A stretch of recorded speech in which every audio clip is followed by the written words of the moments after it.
I love Karnataka.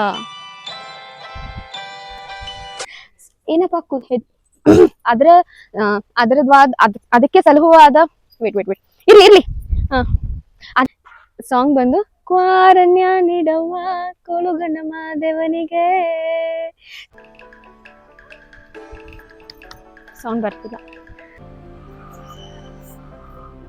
Hi hello welcome back to my YouTube channel. So first of all ನನ್ನ ಚಾನೆಲ್ಗೆ already ಈಗ 1000 subscribers ಆಗಿದ್ದಾರೆ. ಅದಕ್ಕೆ ತುಂಬಾ ತುಂಬಾ ತುಂಬಾ thanks. And already 1.1K reach ಆಗಿದೆ. ಸೊ ಹೀಗೆ ದಯವಿಟ್ಟು ನಮ್ಮನ್ನ ಸಪೋರ್ಟ್ ಮಾಡ್ತಾ ಇರಿ ಅಂತ ಕೇಳ್ತಾ ಇವತ್ತಿನ ವ್ಲಾಗ್ ನಾನು ಆರಂಭಿಸ್ತಾ ಇದ್ದೀನಿ. ನಾವು ಬಂದಿದ್ದೀವಿ ಜಾನಪದ ಲೋಕಕ್ಕೆ. ಇದು ರಾಮನಗರದಲ್ಲಿದ್ದು ಬೆಂಗಳೂರಿಂದ 50ರಿಂದ 55 ಕಿಲೋಮೀಟರ್ ಇದೆ. ಸೊ ನೋಡೋಣ ನಮ್ಮ ಜಾನಪದ ಲೋಕ ಹೇಗಿದೆ ಏನು ಅಂತ. ಇಲ್ಲಿರೋ ಎಲ್ಲ ಮ್ಯೂಸಿಯಮ್ಸ್ ನ ತೋರಿಸ್ತೀನಿ, ಇಲ್ಲಿರೋ ಎಲ್ಲ ಫೋಕ್ ಸ್ಟೈಲ್ಸ್ ನ ತೋರಿಸ್ತೀನಿ, ನೋಡೋಣ ಬನ್ನಿ. ಇಲ್ಲಿನ ಎಂಟ್ರಿ ಫೀಸ್ ಅಡಲ್ಟ್ಸ್ಗೆ 100 ಅಂಡ್ ಚಿಲ್ಡ್ರನ್ಗೆ 50. ಅಂಡ್ ನೀವು ಇಲ್ಲಿ pre wedding and post wedding ಕೂಡ ಮಾಡ್ಕೋಬಹುದು. ಅದಕ್ಕೆ 1 ಡೇಗೆ 5900. ಈ ಕ್ಯಾಮ್ರಾ ಬಂದರೆ 590. ಇಲ್ಲಿ ಇನ್ನೊಂದು ಕೂಡ ಇದೆ. ಇನ್ನು ಬೇರೆ ಮಾಹಿತಿ ಅಂದರೆ ಈ ಮ್ಯೂಸಿಯಮ್ಸ್ ಓಪನ್ ಆಗೋದು 9:30 to 5:30 and every Tuesday it will be closed. Tuesday holiday ಕೊಡ್ತಾ ಇದ್ದಾರೆ.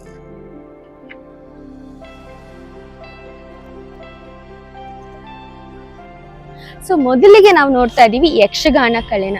ಸೊ ಇದು ನಮ್ಮ ಕರ್ನಾಟಕದ ಅತ್ಯುತ್ತಮವಾದ ಕಲೆ ಆಯ್ತಾ, ಯಕ್ಷಗಾನ. ಸೊ ಇದರಲ್ಲಿ ಈ ಒಂದು ಮಾನ್ಯುಮೆಂಟ್ ನ ತೋರಿಸ್ತಾ ಇದ್ದಾರೆ. ಸೊ ಇಲ್ಲಿ ತುಂಬಾ ಪ್ರತಿಬಿಂಬಿಸೋದು ಏನು ಅಂತ ಅಂದ್ರೆ ನಮ್ಮ ಕರ್ನಾಟಕದ ಶೈಲಿನ ಪ್ರತಿಬಿಂಬಿಸುತ್ತೆ. ಸೊ ನೀವು ನೋಡ್ಬೋದು ಪ್ರತಿ ಒಂದು ಡೀಟೇಲಿಂಗ್ ಎಷ್ಟು ಚೆನ್ನಾಗಿ ಮಾಡಿದ್ದಾರೆ ಅಂತ.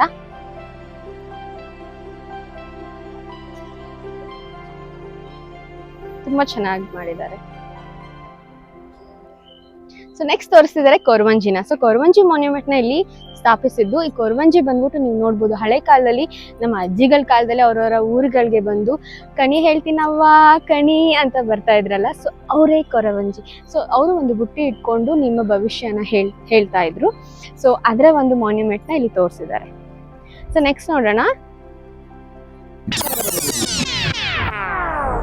ಸೊ ನೆಕ್ಸ್ಟ್ ನಾವು ಬಂದಿದ್ದೀವಿ ಇನ್ನೊಂದು ಫೋಕ್ ಡ್ಯಾನ್ಸ್, ದಟ್ ಈಸ್ ಜಗ್ಗಳಿಗೆ ಅಂತ. ಜಗ್ಗಳಿಗೆ ಅನ್ನೋದು ಇವಾಗ ಎಲ್ಲೂ ನಾವು ನೋಡ್ತಾ ಇಲ್ಲ.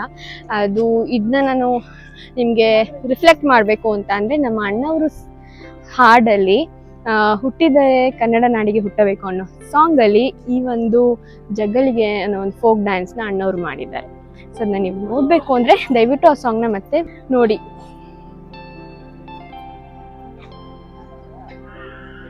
ಒಂದು ಅಲ್ಲಲ್ಲಿ ಒಂದು ಮಾನ್ಯುಮೆಂಟ್ಸ್ ಇಟ್ಟಿದ್ದಾರೆ. ಅದು ಬಂದು ನಿಮ್ಮ ಜಾತ್ರೆಯಲ್ಲಿ ನೀವು ನೋಡ್ಬೋದು.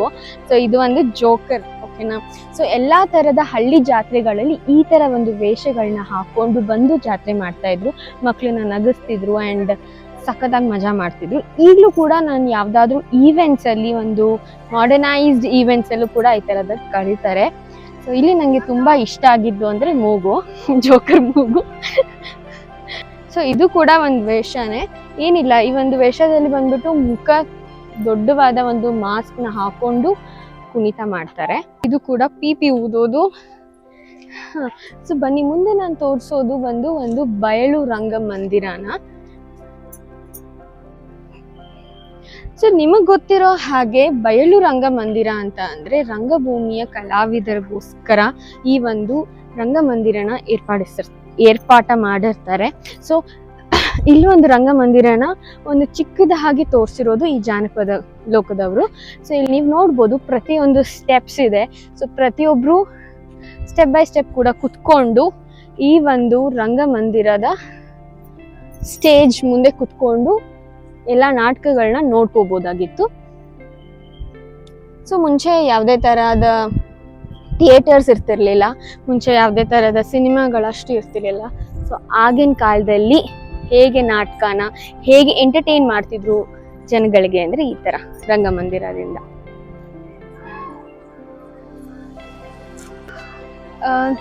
ನಾಡೋಜ ಶ್ರೀ HL ನಾಗೇಗೌಡರು ಈ ಒಂದು ಕರ್ನಾಟಕ ಜಾನಪದ ಪರಿಷತ್ನ ಫೌಂಡರ್ ಆಗಿದ್ದಾರೆ. ಇವರು IAS ರಿಟೈರ್ಡ್ ಆಗಿದ್ದಾರೆ.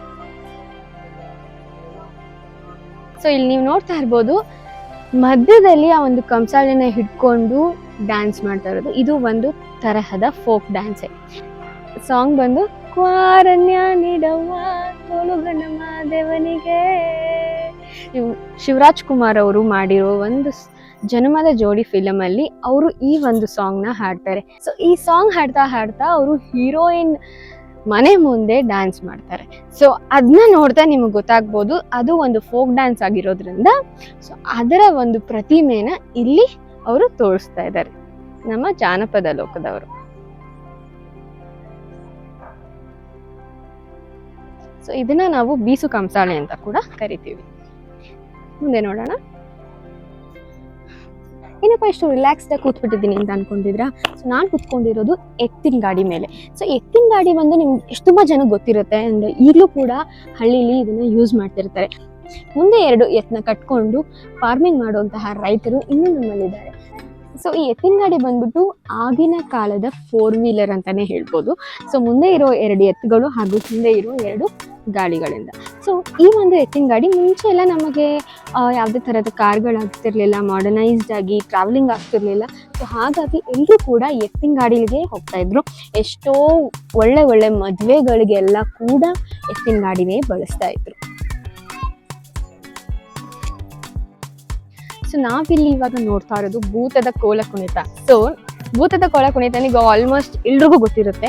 ಅದು ನಮ್ಮ ಕಾಂತಾರ ಮೂವಿನಲ್ಲಿ ಎಷ್ಟು ಡಿವೋಷನಲ್ ಆಗಿ ಹೇಳಿದ್ದಾರೆ ಅಂತ. ಸೊ ಆ ಒಂದು ಮಾನ್ಯುಮೆಂಟ್ನ ಇಲ್ಲಿ ತೋರಿಸಿದ್ದಾರೆ. ತುಂಬ ಚೆನ್ನಾಗಿ ತುಂಬ ಡೀಟೇಲಿಂಗ್ ಆಗಿ ತೋರಿಸಿದ್ದಾರೆ.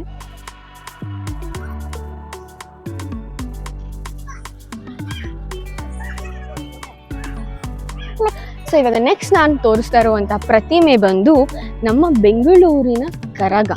ಸೊ ನೀವು ನೋಡ್ತಿರ್ಬೋದು ಇಲ್ಲಿ ಸೃಷ್ಟಿಸಿರೋ ಈ ಪ್ರತಿಮೆ ಬಂದು ತಲೆ ಮೇಲೆ ಸುತ್ತಲೂ ಫುಲ್ಲು ಮಲ್ಲಿಗೆ ಹೂವಿನ ಅಲಂಕಾರ ಮಾಡಿಕೊಂಡು ಆ ತಾಯಿನ ಮಾಡ್ಕೊಂಡು ಬರ್ತಿರ್ತಾರೆ. ಸೊ ಈ ಒಂದು ಕರಗ ತುಂಬಾ ಫೇಮಸ್ ಈಗ ಬೆಂಗಳೂರಲ್ಲಿ. ಈಗಲೂ ಕೂಡ ನಾವು ಈ ಒಂದು ಫೋಕ್ನ ನಾವು ನೋಡಬಹುದು ನಮ್ಮ ಬೆಂಗಳೂರಲ್ಲಿ. ಸೊ ಇದನ್ನ ನಾವು ಬೆಂಗಳೂರು ಕರಗ ಅಂತಾನೂ ಕೂಡ ಕರಿತೀವಿ.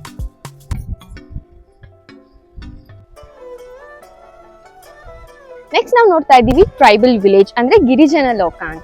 ಸೊ ಟ್ರೈಬಲ್ ವಿಲೇಜ್ ಅಂತ ಹೇಳ್ತಾ ಇದ್ದೀನಲ್ವಾ. ಸೊ ಟ್ರೈಬಲ್ ವಿಲೇಜ್ ಅಲ್ಲಿ ಅವರ ಜನಾಂಗದವರು ಹೇಗೆ ಲೈಫ್ ನ ಲೀಡ್ ಮಾಡ್ತಾ ಇದ್ರು ಅಂತ ಕೂಡ ಇಲ್ಲಿನ ಪ್ರತಿಮೆಗಳಿಂದ ಅವ್ರು ಹೇಳ್ತಾ ಇದ್ದಾರೆ. ಅವರ ಕಥೆಗಳನ್ನ ಹೇಳ್ತಿದ್ದಾರೆ. ಅವರು ಎಲ್ಲಿಂದ ಬಂದಿದ್ದಾರೆ, ಅವರ ರೂಟ್ಸ್ ಸಮೇತ ಈ ಜಾನಪದ ಲೋಕದವರು ಇಲ್ಲಿ ಬಿಂಬಿಸಿದ್ದಾರೆ. ಸೊ ಅದನ್ನ ನೋಡೋಣ ಬನ್ನಿ.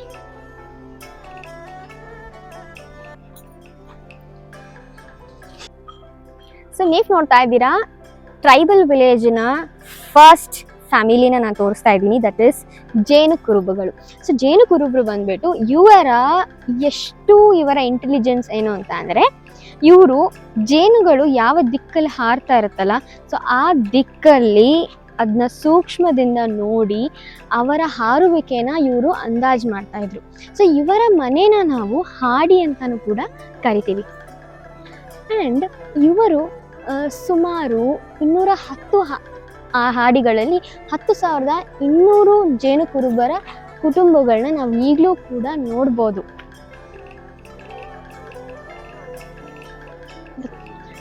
ಅವರ ಹಾಡಿ ಹೇಗಿರುತ್ತೆ ಅಂತ ತೋರಿಸ್ತೀನಿ ಬನ್ನಿ. ಸೊ ಇಲ್ಲಿ ಈ ಜಾನಪದದವರು ಎಷ್ಟು ಚೆನ್ನಾಗಿ ಅವರ ಹಾಡಿಗಳು ಹೇಗಿರ್ಬೋದು ಅಂತ ಅಂದಾಜು ಮಾಡಿ ಇದನ್ನು ನಿರ್ಮಾಣ ಮಾಡಿದ್ದಾರೆ. So first will go to kitchen. So ಕಿಚನಲ್ಲಿ ಮುಂಚಿನ ಕಾಲದಲ್ಲಿ ಹೇಗೆ ಒಲೆ ಇಟ್ಟು ಕಿಚನ್ ಅಂತಾರೆ. ಆ್ಯಂಡ್ ಇದೆಲ್ಲ ಹ್ಯಾಂಗರ್ಸ್. ಇದನ್ನ ನಾವು ರೂಮ್ ಅಂತ ಕರಿಬೋದು.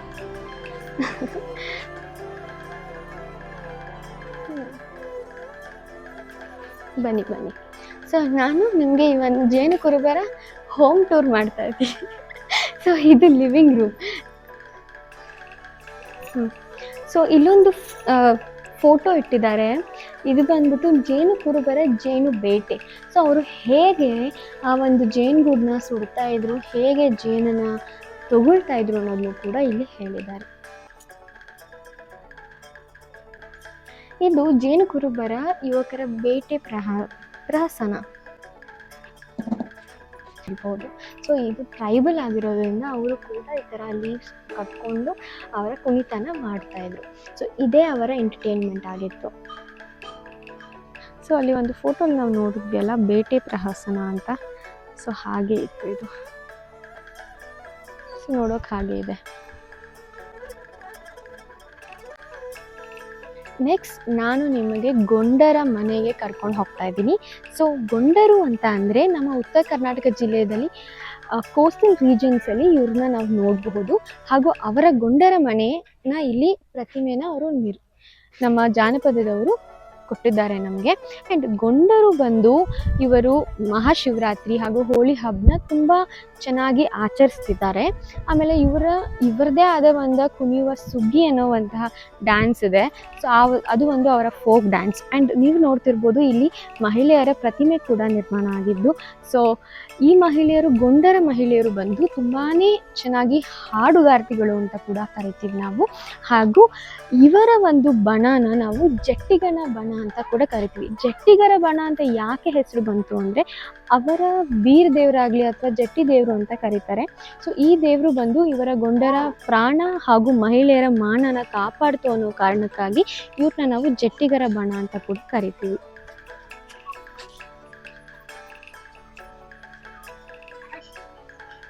ಸೊ ಇದು ಅವರ ಮನೆ. ಸೊ ಈ ಮನೇನ ಅವರು ಎಷ್ಟು ಚೆನ್ನಾಗಿ ಇಲ್ಲಿ ತೋರಿಸಿದ್ದಾರೆ ಅಂತ ನೀವು ನೋಡ್ಬೋದು. ಹಾಗೆ ಅವರ ಸಾಕು ಪ್ರಾಣಿ ಆಗಿರ್ಬೋದು ಅದನ್ನು ಕೂಡ ಇಲ್ಲಿ ತೋರಿಸಿದ್ದಾರೆ. ನಾಯಿನ ಎಷ್ಟು ಚೆನ್ನಾಗಿ ಪ್ರತಿಮೆ ಮಾಡಿದ್ದಾರೆ.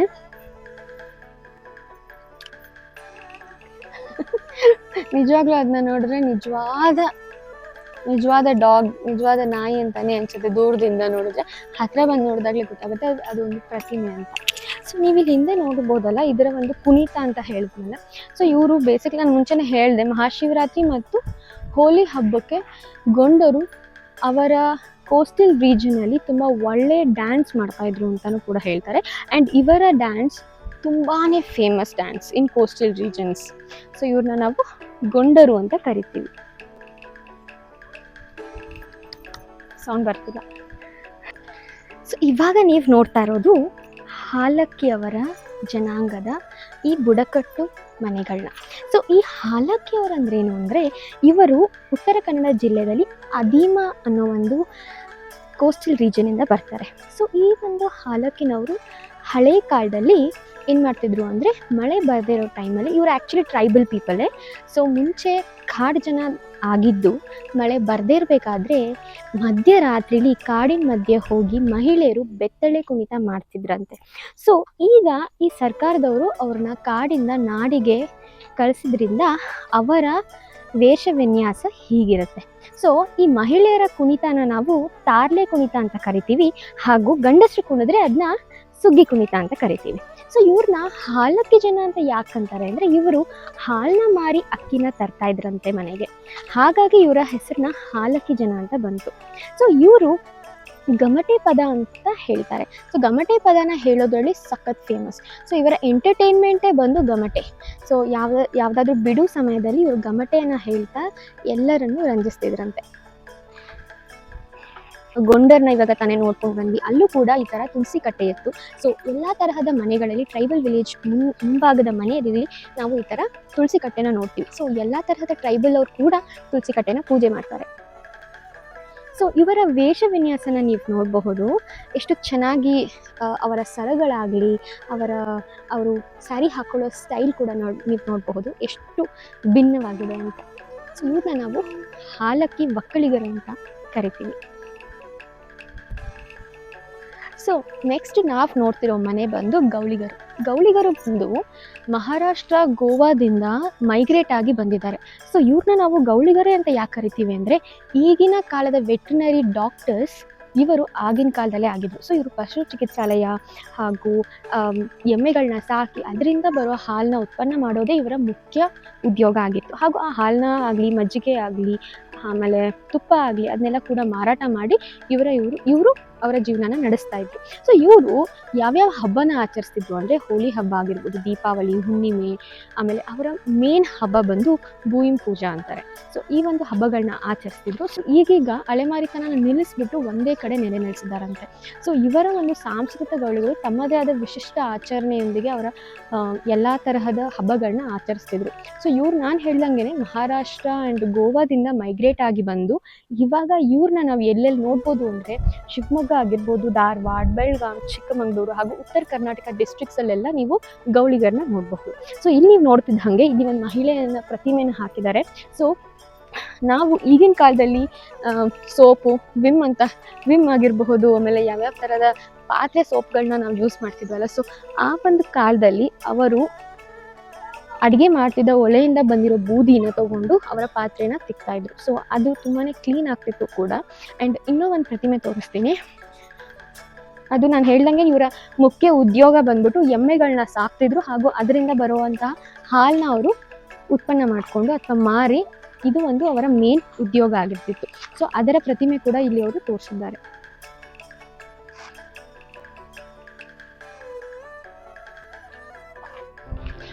ಸೊ ಈ ನನ್ನ ವ್ಲಾಗ್ ನಾನು ಇಲ್ಲೇ ಮುಗಿಸ್ತಾ ಇದ್ದೀನಿ. ಸೊ ನಿಮಗೆ ನಾನು ಎಲ್ಲ ಥರದ ಫೋಕ್ ಬಗ್ಗೆ ಈ ವ್ಲಾಗಲ್ಲಿ ಹೇಳಿದ್ದೀನಿ. ಸೊ ಈ ಪೂರ್ತಿ ವ್ಲಾಗ್ ನಿಮಗೆ ಇಷ್ಟ ಆಗಿದೆ ಅಂತ ಅಂದ್ಕೊಳ್ತಾ ನಾನು ಇಲ್ಲೇ ನನ್ನ ವ್ಲಾಗ್ನ ಮುಗಿಸ್ತಾ ಇದ್ದೀನಿ. ಆ್ಯಂಡ್ ಮತ್ತೆ ತುಂಬ ಥ್ಯಾಂಕ್ಸ್ ನನ್ನ 1000 ಸಬ್ಸ್ಕ್ರೈಬರ್ಸ್ಗೆ.